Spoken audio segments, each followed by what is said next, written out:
আল্লাহর পেয়ারা নবী হযরতে আইয়ুব আলাইহিস সালাম জবরদস্ত একজন পয়গম্বর ছিলেন।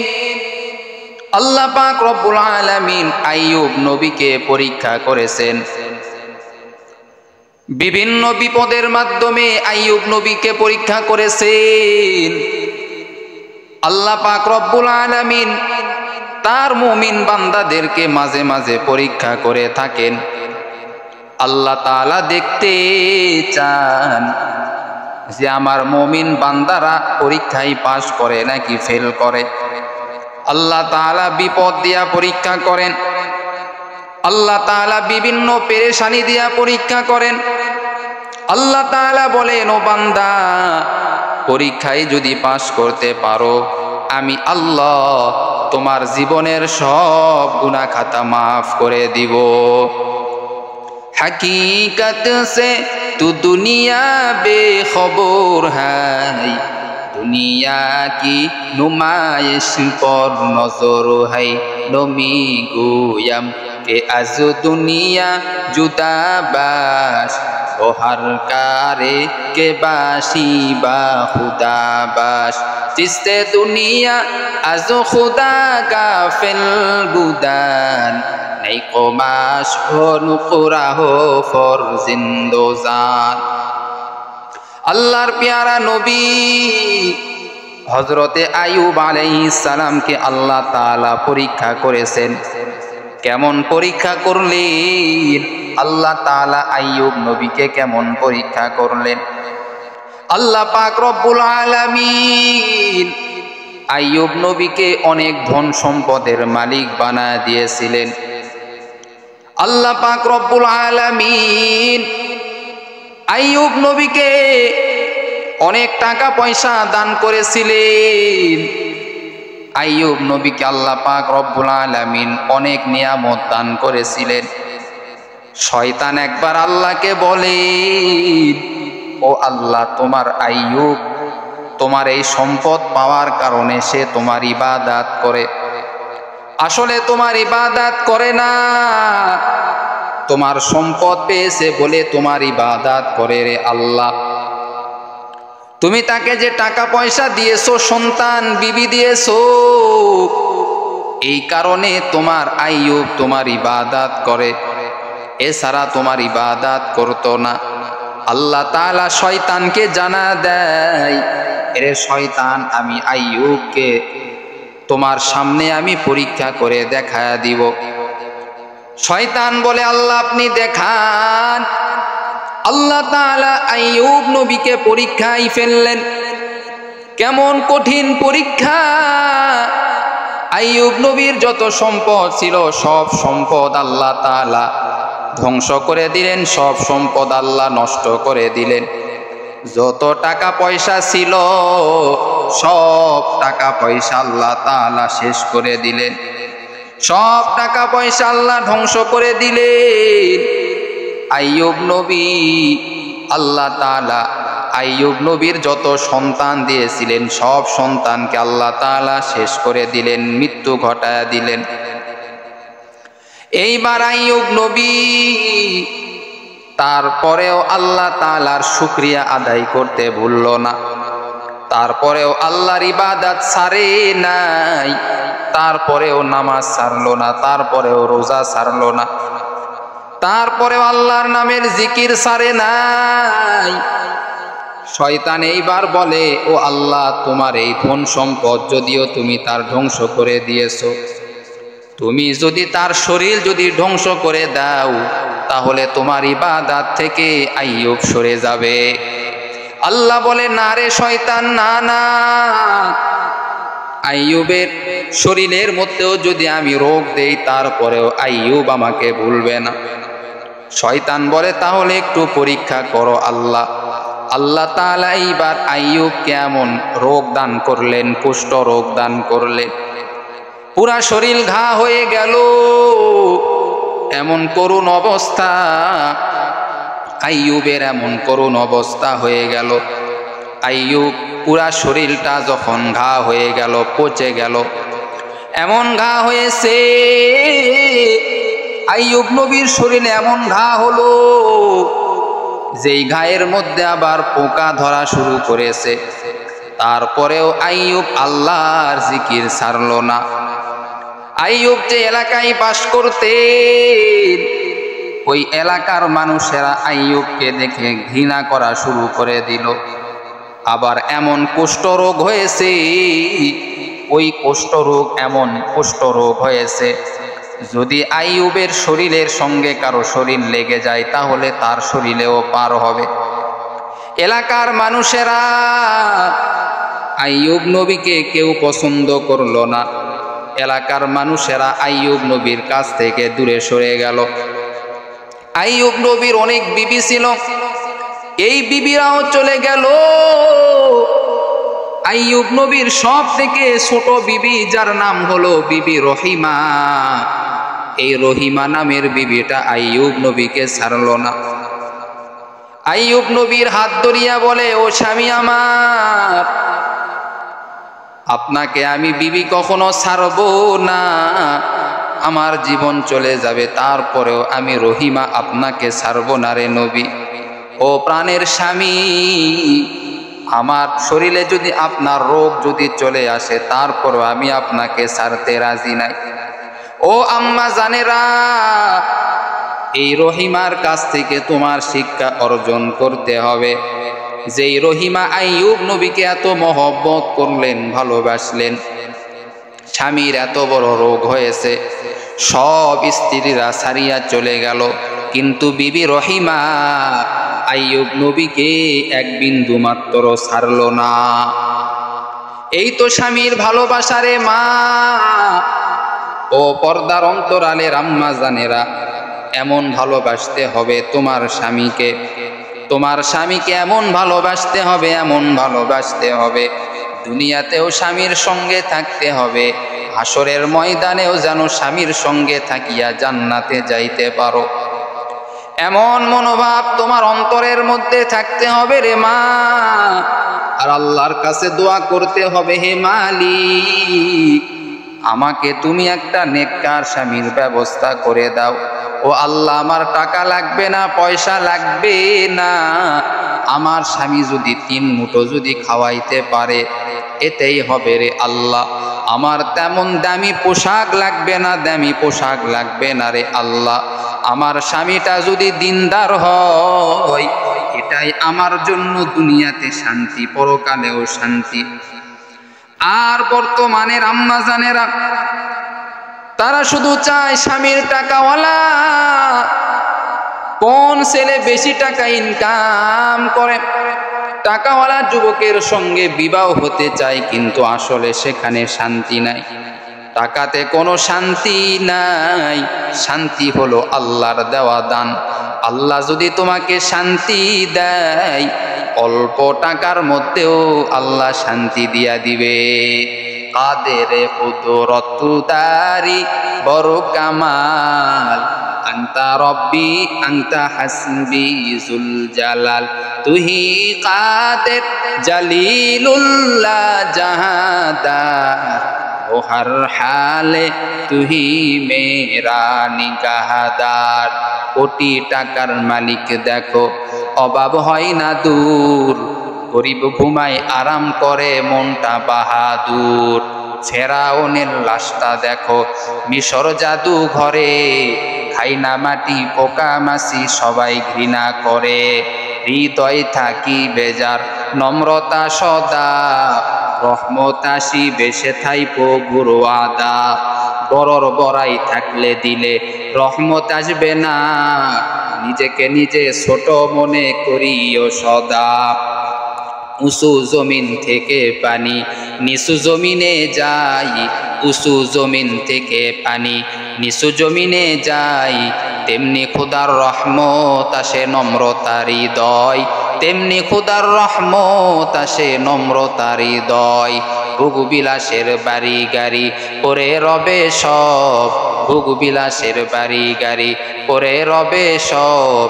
থাকতে সময় স্মরণ করো আল্লাহ আমার রব, থাকতে সময় স্মরণ করো আল্লাহ আমার রব। এরে আল্লাহর বান্দিরা, মনটা কি চাই না আইয়ুব নবীর স্ত্রী বিবি রহিমার মতো হইতে? ওই রহিমা এত কষ্টের মধ্যেও তারপরেও আইয়ুব নবীকে ছাড়লো না, নিজের স্বামীকে ছাড়লো না। এরে আম্মা জানেরা, আল্লাহর কাছে বলো মালিক, নেককার স্বামী চাই রে আল্লাহ, টাকা অল্প হইলেও চলবে, যদি আমার স্বামীটা নেককার হয়, আমার স্বামী যেন আমাকে মহব্বত করে ভালোবাসে, পর্দায় যেন রাখতে পারে রে আল্লাহ, এমন স্বামীর ব্যবস্থা করে দাও যেই স্বামীটা আমাকে পর্দায় রাখবে, 5 ওয়াক্ত নামাজ পড়াইবে, কোরআন আমাকে পড়াইবে, এমন স্বামীর ব্যবস্থা তুমি আল্লাহ করে দাও। ওরে বান্দিরা, আল্লাহর কাছে যদি দোয়া করো, আমার আল্লাহ বলে আমি আল্লাহ অবশ্যই ব্যবস্থা করে দিব। এরে আল্লাহর বান্দারা, এরে আল্লাহর বান্দিরা, সব বিবিরা যখন আইয়ুব নবীকে ছাড়িয়া চলে গেল, কিন্তু বিবি রহিমা ছাড়ে নাই। আইয়ুব নবী এইবার বিবি রহিমার হাত ধরিয়া বলে, ও বিবি আমার, এই এলাকায় আর থাকা যাবে না, সবাই আমাদেরকে ছাড়িয়া চলে গেছে, চলো আমরা অন্য এলাকায় যাব, যেখানে কোনো মানুষ নাই, কেউ নাই, ওই এলাকায় গিয়া থাকবো। এইবার বিবি রহিমা বলেন, চলেন স্বামী আমার, আপনি আমাকে যেখানে নিয়ে যাবেন আমি সেখানেই যেতে চাই। এইবার তারা দুজন নীরব একটা জায়গায় চলে গেল।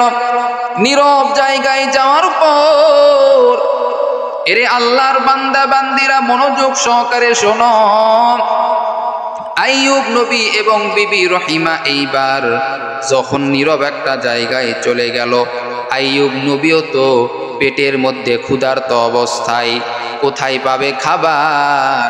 বিবি রহিমা এইবার মানুষের বাড়িতে কাজ করার জন্য চলে গেলেন।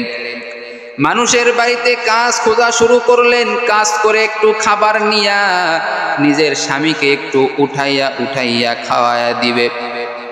বিবি রহিমা এইবার আইয়ুব নবীর জন্য খানার ব্যবস্থা করা দরকার, চলে গেলেন অন্য এলাকায়, একটু কাজ করা যায় কিনা, মানুষের বাড়িতে কোনো কাজ পাওয়া যায় কিনা, সেখানে গিয়া আমি খানার ব্যবস্থা করব।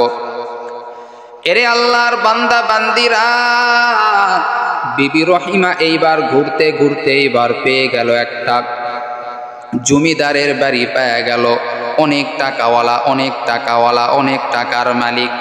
বিবি রহিমা এইবার জমিদারের বিবিকে বলেন, ও আম্মা জান, আমাকে আপনি একটু কি আপনার বাড়িতে কাজে নিবেন? আমি আপনার বাড়িতে কাজ করতে চাই, আমি অত্যন্ত ক্ষুধার্ত অবস্থায় রয়েছি, একটু কাজ করিয়া আপনি আমাকে একটু খাবার দিলেই চলবে, বেতনের কোনো দরকার নাই, একটু খাবার আমাকে দিবেন, আমি সারাটা দিন আপনার বাড়িতে কাজ করব। এইবার জমিদারের বিবি এইবার তাকে কাজে নিয়ে নিল। কাজে নেওয়ার পর বিবি রহিমা সারাটা দিন কাজ করে, ওই জমিদারের বাড়িতে সারাটা দিন কাজ করে। কাজ করিয়া যখন সন্ধ্যার সময় হয়ে যায়, স্বামীর জন্য খানা নিয়ে আসে। বিবি রহিমা এইবার নিজ হাতে স্বামীকে খাবার খাওয়াই, আইয়ুব নবীকে খাবার খাওয়াই, কারণ আইয়ুব নবীর শরীরটা ঘা দ্বারা ভরপুর হয়ে গেছে, ঘায়ের মধ্যে আবার পোকা ধরা শুরু করেছে। এইবার এইভাবে চলতেছে। শয়তান মানুষের প্রকাশ্য দুশ্মন। শয়তান এইবার ওই জমিদারকে কানে কানে বলে দিল, ও জমিদার, তোমার বাড়িতে যেই মেয়ে কাজ করে এ যেমন তেমন কোনো মেয়ে নয়, এই মেয়েটা হলো বর্তমানের নবী আইয়ুব নবীর স্ত্রী, আইয়ুব নবীর স্ত্রী বিবি রহিমা। এইবার জমিদারকে বলে দিল, ও জমিদার, যদি তুমি ওই মেয়ের, যদি এই আইয়ুব নবীর স্ত্রী, এর যদি একটু যদি তুমি চুল যদি ছিঁড়িয়া যদি আগুনের মধ্যে পুরাও, আগুনের মধ্যে পুরানোর পরে ওই ছাইটা যদি তুমি খেতে পারো, তাহলে তোমার সব রোগ ভালো হয়ে যাবে। এইবার জমিদার তো বিশ্বাস করে নিল। এইদিকে শয়তান আইয়ুব নবীকে কানে কানে বলল, ও আইয়ুব, তুমি কি জানো রে আইয়ুব, তোমার বিবি যে খাবার খাওয়ায় প্রত্যেকটা দিন তোমাকে, এই খাবারটা কোথায় থেকে আসে তুমি কি জানো? আইয়ুব নবী বলতেছেন, না আমি তো জানি না। বলে, এই খাবারটা তোমার বিবি চুরি করে নিয়ে আসা খাওয়ায়, তোমার বিবি চুরি করে নিয়ে আসা খাওয়ায়, তোমার বিবি তোমাকে চুরি করে নিয়ে আসা খাওয়ায় রে আইয়ুব। আইয়ুব নবী বলেন, কিভাবে আমি বিশ্বাস করব? বলে, তোমার বিবি চুরি করার কারণে তোমার বিবির চুল কেটে দিয়েছে, ধরা পড়েছে। তোমার বিবি রহিমার চুল কেটে দিয়েছে, তুমি একটু লক্ষ্য করো, চুলের আগা কেটে দিয়েছে। এই আগা কাটা দেখলেই তুমি বুঝতে পারবা তোমার বিবি চুরি করেছে, চুরি করে তোমাকে খাবার খাওয়াই। আইয়ুব নবীর মনটা বড় খারাপ, যেই বিবির উপর আমি এত বিশ্বাস করলাম, আমি আইয়ুব না খেয়ে থাকবো, তারপরেও আমি চুরিকৃত জিনিস আমি খাইতে রাজি নই। এইবার যখন বিবি রহিমা আইয়ুব নবীর জন্য সন্ধ্যার সময় খাবার নিয়ে আসলো, আইয়ুব নবী এইবার রহিমাকে বলে, ও প্রাণের বিবি, তোমাকে আমি এত ভালোবাসি, এত মহব্বত করি, কিন্তু তোমার বিষয়ে একটা কথা আমি শুনলাম। কি কথা রে স্বামী? তুমি নাকি চুরি করে নিয়ে আসা আমাকে খাবার খাওয়াও। বলে, কে বলেছে আপনাকে? আইয়ুব নবী বলে, আমাকে একজন বলে গেল। কি তার প্রমাণ? বলে, তোমার মাথার চুল নাকি কাটা অবস্থায় রয়েছে। এইদিকে জমিদারের বিবিকে দিয়া আইয়ুব নবীর স্ত্রী বিবি রহিমার চুলটা কেটে নিয়েছিল। শয়তান কত বড় ধোঁকাবাজ! শয়তান হলো প্রকাশ্য দুশমন। আইয়ুব নবীকে এইভাবে যখন ধোঁকা দিল, আইয়ুব নবী মনে করেছে শয়তানের ধোঁকায় পড়ে গেছে। আইয়ুব নবী যখন বিবি রহিমাকে বলল, বিবি রহিমা কান্না শুরু করে দিলেন আর বললেন, ও প্রাণের স্বামী, আমি আপনাকে জীবন দিয়া মহব্বত করি, ভালোবাসি। একটু দেখেন, আপনার সব বিবি আপনাকে ছাড়িয়া চলে গেছে, কিন্তু আমি রহিমা আপনাকে এক সেকেন্ডের জন্য কিন্তু ছাড়ি নাই। আইয়ুব নবী আল্লাহর কাছে বলে, ও দয়ার মালিক, তুমি আমাকে মাফ করে দাও, আমি আমার বিবিকে সন্দেহ করেছি রে আল্লাহ, তুমি আমাকে মাফ করে দাও রে আল্লাহ। আইয়ুব নবীর যখন পুরা শরীরে ঘা হয়ে গেল, আইয়ুব নবীর যখন মুখে যখন ঘা শুরু হতে লাগলো, আইয়ুব নবী আল্লাহর কাছে বলেন, ও দয়ার মালিক, এখন তো এমন অবস্থা, আমার ঘা আমার মুখে চলে আসছে রে আল্লাহ। ও আল্লাহ, দয়া করিয়া তুমি আমার এই ঘাগুলি ভালো করে দাও, এত কষ্ট আমি সহ্য করতে পারতেছি না রে আল্লাহ। ও আল্লাহ, আমার মুখের মধ্যে ঘা চলে আসছে, আর এই মুখ দ্বারা আমি তোমার নামের জিকির করি। ও আল্লাহ, আমার জীবনটা যদি এই ঘায়ের মধ্যে দিয়া যদি চলে যাইতো, তারপরেও আমি তোমার শুকরিয়া আদায় করতাম, কিন্তু আমার মুখের মধ্যে এই ঘা আসার কারণে তোমার নামের জিকির আমি আইয়ুব করতে পারতেছি না। আতিনা ফি দারে দুনিয়া না হাসান, আতিনা ফি দারে উকুবা না হাসান, ইয়া গিয়াসাল মুস্তাগীসি নাহদিনা লফতিখার বিল উলুমি ওয়াল গিনা, আদের কুদরত দারি বড় কামাল, আনতা রব্বি আনতা হাসবি জুল জালাল। আল্লাহ তাআলা দীর্ঘ 18টি বছর আইয়ুব নবীকে এইভাবে অসুস্থ অবস্থায় রেখেছিলেন, তারপরেও আইয়ুব নবী আল্লাহর শুকরিয়া শেষ করল না, আল্লাহ তাআলার উপর শুকরিয়া আদায় করেছেন। আল্লাহ তাআলা বলেন, এরে আইয়ুব, তুমি পরীক্ষায় পাশ করেছো। সঙ্গে সঙ্গে আল্লাহ তাআলা জিব্রাইলকে বললেন, ও জিব্রাইল, যাও, তুমি তাড়াতাড়ি যাও, আইয়ুব নবী যেখানে বসে আছে ওইখানে যদি আইয়ুব নবীর পায়ের গোড়ালি দিয়া যদি একটু আঘাত করে, আমি আল্লাহ ওইখানে এমন পানির ব্যবস্থা করে দিব, ঝর্ণার ব্যবস্থা করে দিব। ওই পানি দ্বারা যদি আইয়ুব যদি একবার গোসল করে, তাহলে আমি আল্লাহ তাকে 25 বছরের যুবক আমি আল্লাহ বানায় দিব।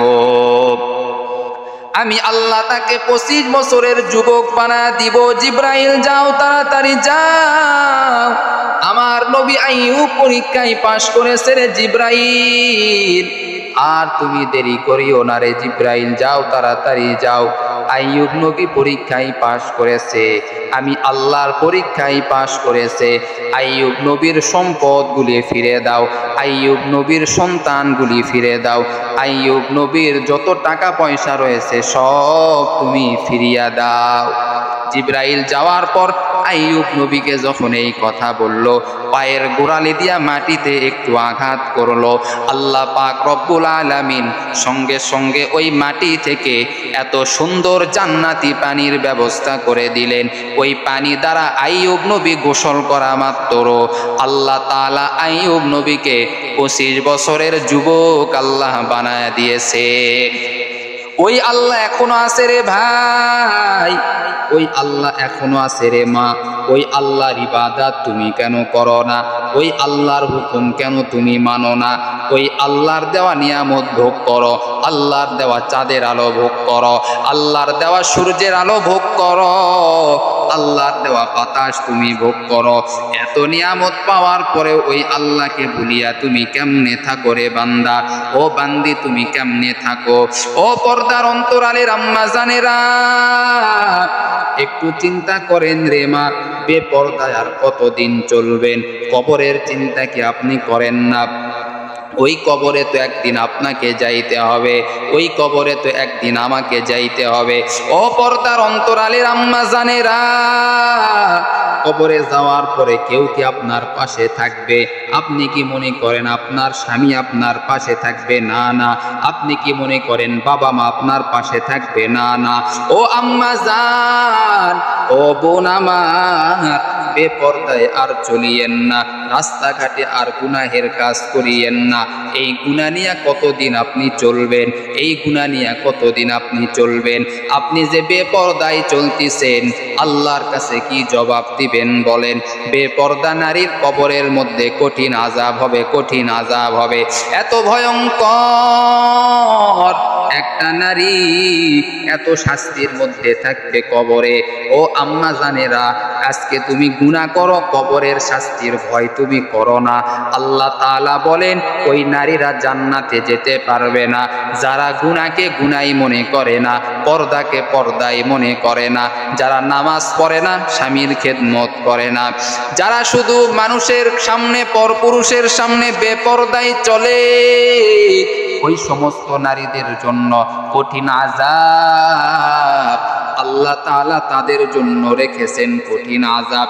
ও আম্মা জানেরা, একটু চিন্তা করেন রে মা, একদিন আপনি ছোট ছিলেন, আপনি কিছুই বুঝতেছিলেন না, আস্তে আস্তে বড় হয়েছেন, বয়স হয়ে গেল 18-22 বছরের বয়স হয়ে গেল, যুবতী নারী হয়ে গেলেন, আবার একদিন বুড়ি হয়ে যাইবেন, আবার এই যুবতী অবস্থায় আপনার মৃত্যু হতে পারে। কোন দিন আপনার ডাক চলে আসবে মাইকে কেউ জানে না রে মা। কোন দিন আপনার খাটলি, এই মসজিদের খাটলিটা আপনার বাড়িতে চলে যাবে আপনি জানেন না। ও পর্দার অন্তরালের আম্মা জানেরা, কবরের একটু ভয় করেন রে মা। কবরে কিন্তু সাপ চলে আসবে, বিচ্ছু চলে আসবে। ওই কবর কিন্তু কাউকে ছাড় দিবে না, আমাকেও ছাড় দিবে না, আপনাকেও ছাড় দিবে না। ফাতেমাকেও পর্যন্ত মায়ার নবী বলেন, ও ফাতেমা আমল করো, আমার পরিচয় দিলে শুধু হবে না, তোমার যদি আমল না থাকে ওই কবর কাউকে কিন্তু ছাড়বে না। ও আম্মা জানেরা, আজকে আপনি কত গুনাহ করতেছেন, বাজারে যাইতেছেন গিয়া পরপুরুষের সঙ্গে আপনি বাজার করতেছেন, পরপুরুষের সামনে আপনি বেপরদায় চলতেছেন, ঠোঁটে লাগাইছেন লিপস্টিক এবং মেকআপ করিয়া আপনি আপনার চেহারাটা পরপুরুষের সামনে দেখাইতেছেন, মা একটু চিন্তা করেন আপনার কি অবস্থা হতে পারে। কবরে যাওয়ার পরে আপনি জাহান্নামের খড়ি হয়ে কবরে যাইতে হবে আপনাকে। ওই কবরে যাওয়ার পরে আল্লাহ আপনাকে জাহান্নামের খড়ি বানায় দিবে। কিন্তু ও আম্মাজান, আপনি যদি ভালো হন আপনার সন্তান ভালো হবে। ও আম্মাজান, আপনি যদি ভালো হন তাহলে আপনার সন্তান নেককার হবে। মা, এই দুনিয়াতে কেউ চিরজীবন থাকার জন্য আসি নাই। আপনার রূপ এখন সুন্দর আছে, আপনি মানুষকে দেখাইতেছেন, একদিন আপনি বয়স্কা হয়ে যাবেন, আপনি বৃদ্ধা হয়ে যাবেন, সেই দিন আপনাকে কেউ আর দেখবে না। কিন্তু আপনি যে গুনাহ করতেছেন এই গুনাহটা আল্লাহর আদালতে লেখা রয়েছে, আল্লাহ তাআলা স্পষ্টভাবে লিখে রাখছেন। আল্লাহ তাআলা এই গুনার কারণে আপনাকে কঠিন আযাব দিবে। আল্লাহ তাআলা মা বোনদেরকে পর্দানিশি হওয়ার তৌফিক দান করুক, পর্দা করার তৌফিক দান করুক, হালিমাতু সাদিয়ার মতো হওয়ার তৌফিক দান করুক, আল্লাহ রাসূল সাল্লাল্লাহু আলাইহি ওয়াসাল্লামের বিবি খাদিজার মতো হওয়ার তৌফিক দান করুক, আইয়ুব নবীর বিবি রহিমার মতো হওয়ার তৌফিক দান করুক। আল্লাহ তাআলা সকলকে কবুল করুক। সকলেই বলেন আমিন।